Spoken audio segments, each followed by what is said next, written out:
Baik, selamat datang kembali Podfans ke podcast Kahoot kali ini.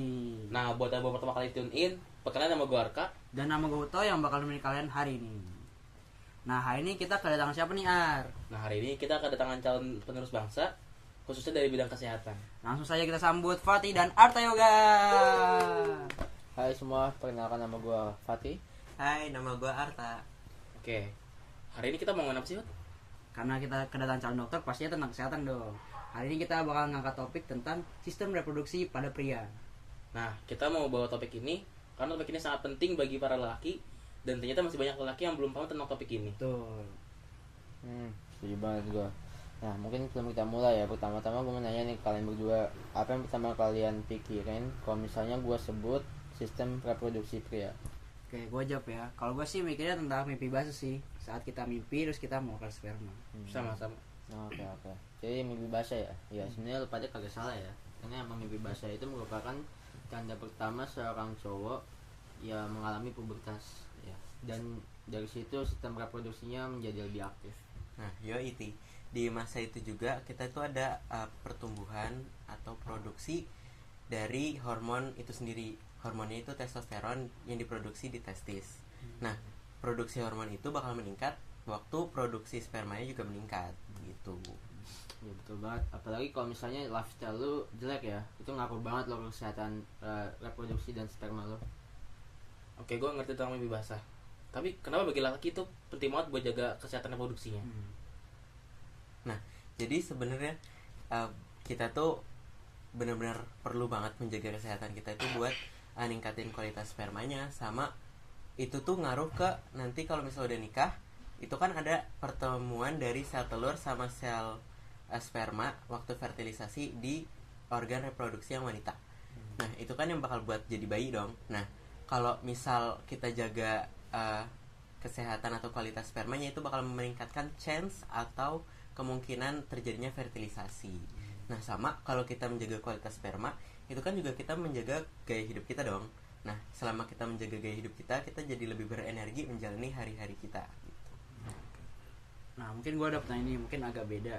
Gue pernah dengar kalau misalnya kita pakai celana ketat gitu, kayak celana pensil, itu juga bisa mempengaruhi organ reproduksi kita. Itu emang bener ya? Ah, sama Hot. Bahkan dari gue denger tuh bisa bikin mandul. Oh iya. Gila aja kali, kayak langsung bikin mandul gitu, enggak.